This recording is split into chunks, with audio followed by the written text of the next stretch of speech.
Doña Sonia va a leer un pedacito de Malaquías, el último texto del Antiguo Testamento, dirigido a los sacerdotes del templo de Israel, donde hay una dura crítica. Estamos en el siglo V antes de Cristo, el templo ya ha sido reconstruido, le toca a los sacerdotes trabajar sobre las conciencias de los israelitas. Y sobre todo de fondo tiene una queja, no está aquí, pero está en el texto, sobre dos aspectos. Uno, que los israelitas le prometían cosas a Dios y no las cumplían. Y cuando llegaban al sacerdote a decirle que no los habían cumplido, los sacerdotes decían, no, pero tranquilo, no se preocupe. Ya después promete otra cosa y lo cumple, tranquilo, váyase usted tranquilito para su casa. Y la segunda cosa que el pueblo empezó a hacer es a bajar la calidad de la ofrenda. Cuando digo ofrenda, pues no estoy hablando económicamente, pero sí de sacrificialmente. Los israelitas tenían que dar de su cosecha lo mejor a Dios. Y tenían que dar de sus animales lo mejor a Dios. Y empezaron a darle la cosecha más vieja, más somallada, decimos, los animales, los más viejos, los defectuosos. Y cuando llegaban donde el sacerdote le decía, no se preocupe, por lo menos trajo algo, por lo menos, no se preocupe. Y esa forma de ser sacerdocio, el Señor le reclama a los sacerdotes. Y les dice, van a escuchar ahorita con qué palabras tan duras, porque empezaron a enseñar mal la ley. Entonces yo me pongo a pensar, porque digamos, si ese fue el contexto, yo les pregunto, ¿y ustedes, sus promesas que hacen a Dios, cómo están? Y lo segundo, las ofrendas que le hacen a Dios, ¿cómo están? Y cuando digo ofrenda, no digo el dinero.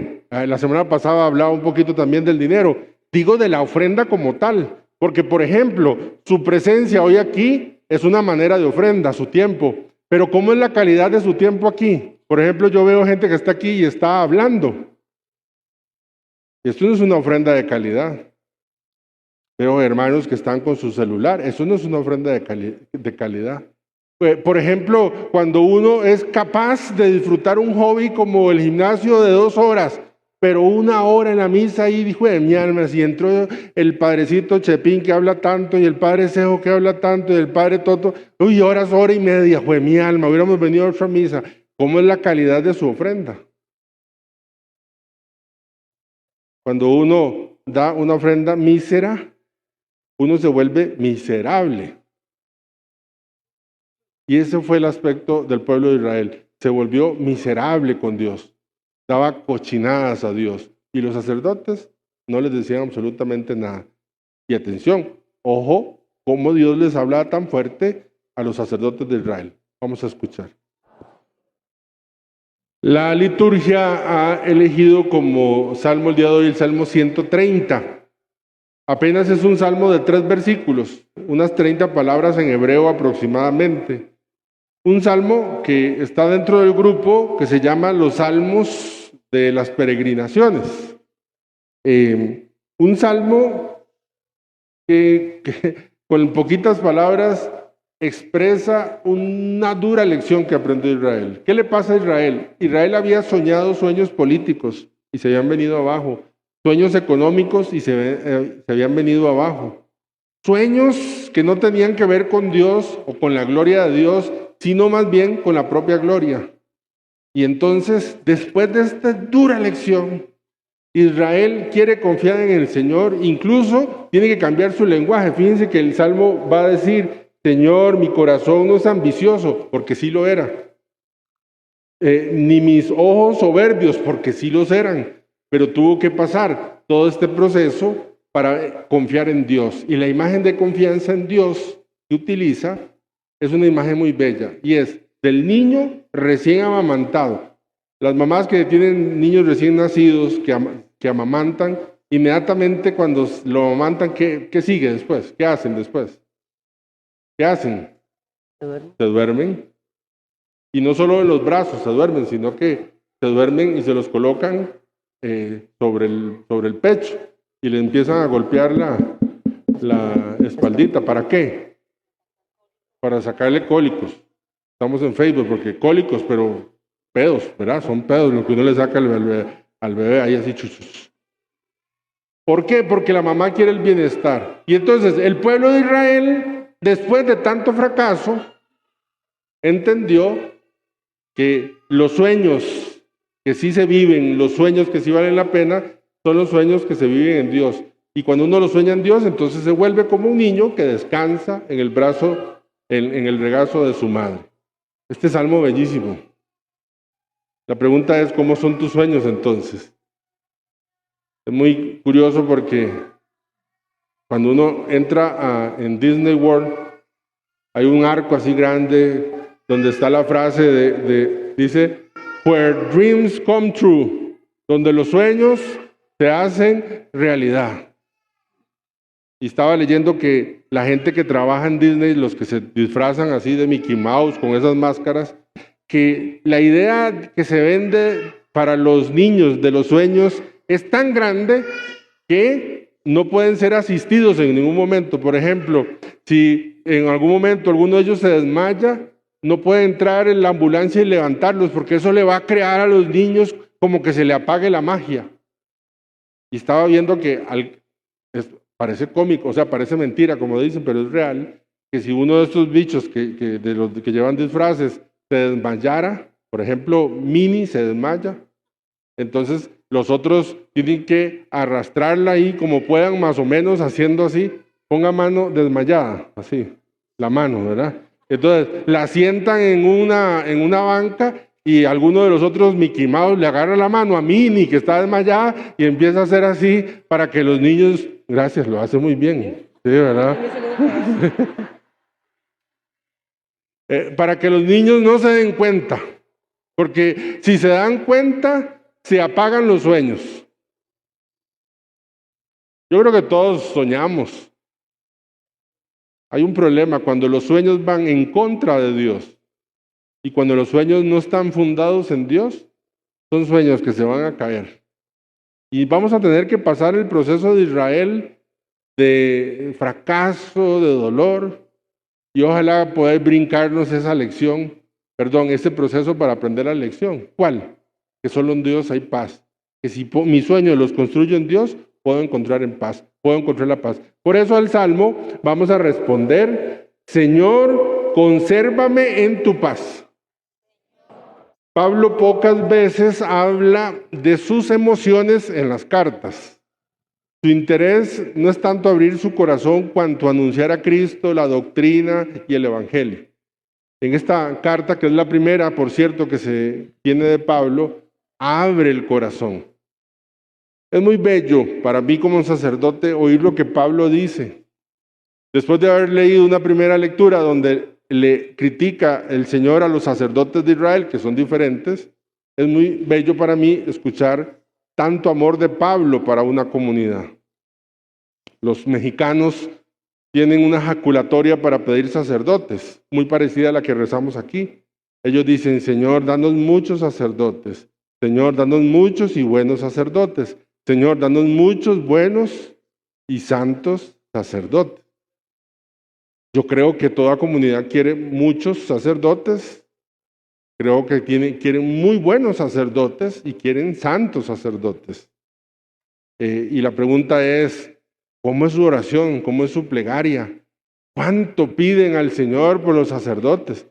Cuando ven las debilidades que tenemos, que son evidentes, ¿cuánto pasan de la crítica a la oración? No digo que no exijan. Digo que si van a exigir, a la par tal vez esté la oración para que haya muchos hermanos que podamos servirles. Así como Pablo. Qué belleza es que a la parroquia Nuestra Señora de Fátima nunca le falte sacerdotes como los que Pablo hoy nos refleja en esta carta. Señor, danos muchos sacerdotes, danos muchos y buenos sacerdotes, danos muchos buenos y santos sacerdotes. Escuchemos esta bellísima carta de San Pablo. El Señor ha querido llamar la atención sobre la coherencia. Una persona coherente es aquella que habla y cumple lo que habla. Es evidente que en la lectura que acabamos de escuchar, el Señor está invitándonos a todos los cristianos a ser coherentes.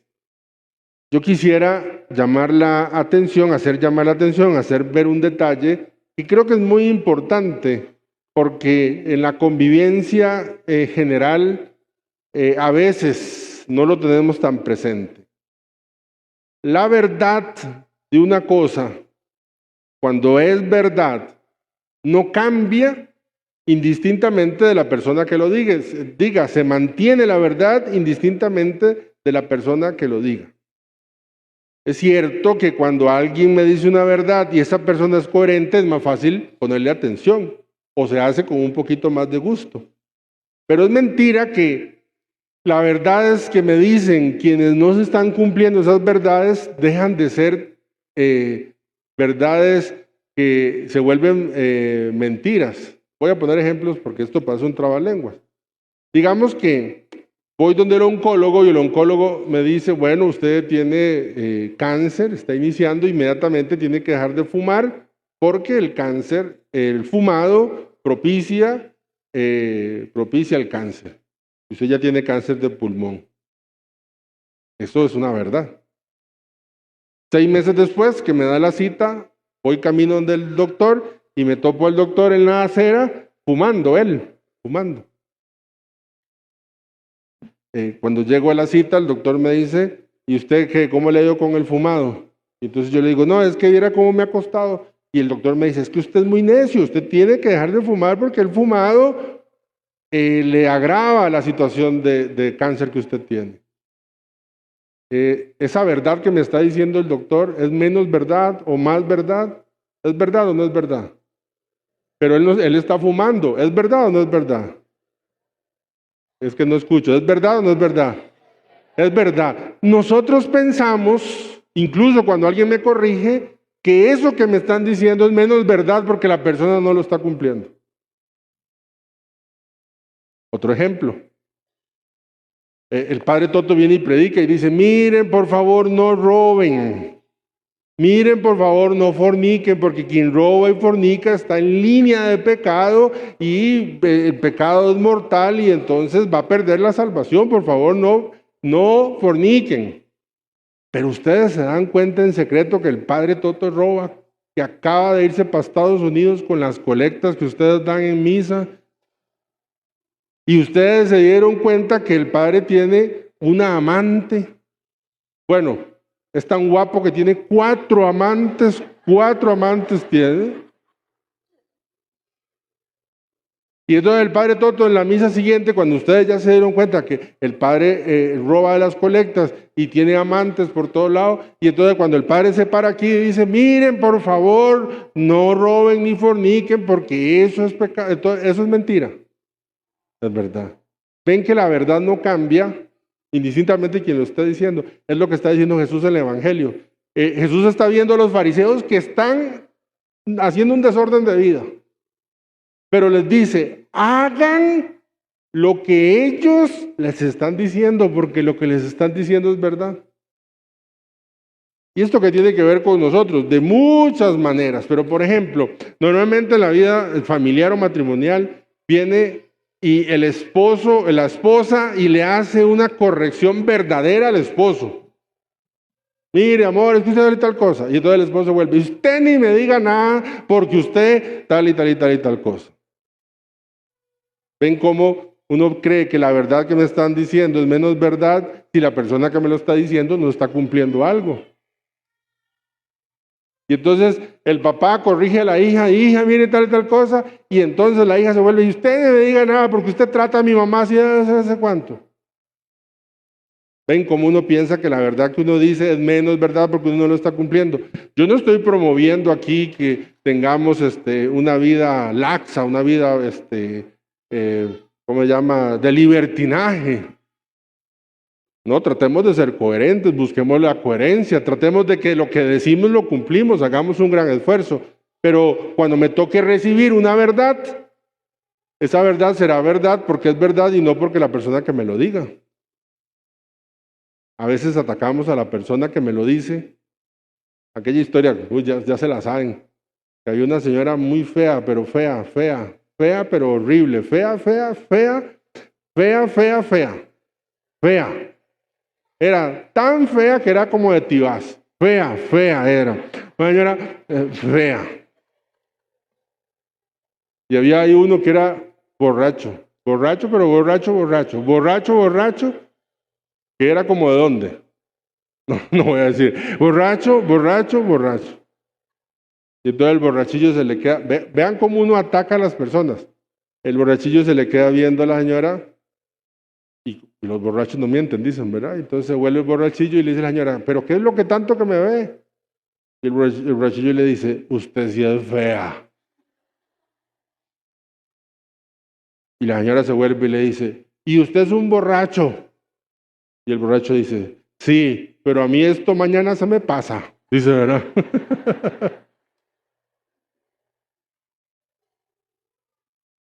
Nosotros cuando nos dicen verdad, buscamos atacar. Una falacia, se llama ad hominem en lógica. No, cuando alguien me dice una verdad y sobre todo del Evangelio, me está amando, me está buscando que yo mejore. Pero ese instinto de supervivencia y sobre todo ese amor propio, ese orgullo hace que uno y ataque a la persona y busque que en el expediente que tiene para que se le baje la autoridad moral de no decirme eso que me está diciendo. Pidámosle al Señor hoy en esta Eucaristía estas 4 cosas que hemos medio mencionado. 1, la primera lectura. ¿Cómo es la calidad de tu ofrenda a Dios? ¿Cómo es lo que le das a Dios? Utilizando la imagen de si le damos una miseria, no seamos miserables con Dios. Muy fuerte esa palabra, pero no seamos miserables con Dios. Segunda cosa, ¿cuáles son tus sueños? No construyas sueños que no tienen que ver con la gloria de Dios o peor aún, contra Dios, para poder descansar en la paz, como decía el Salmo. Tercero, la comunidad cristiana ocupa muchos sacerdotes, buenos sacerdotes y santos sacerdotes. Pidámoselos a Dios, no solo con una petición, sino oremos también por los sacerdotes y para que el Señor siga llamando. Y cuarto, la verdad es verdad, indistintamente de quién me la diga. Tratemos de ser coherentes, pero cuando me digan una verdad, no ataquemos, no busquemos atacar, porque si nos dicen verdad es porque el Evangelio nos quiere salvar y nos quiere mejorar. Estas 4 cosas.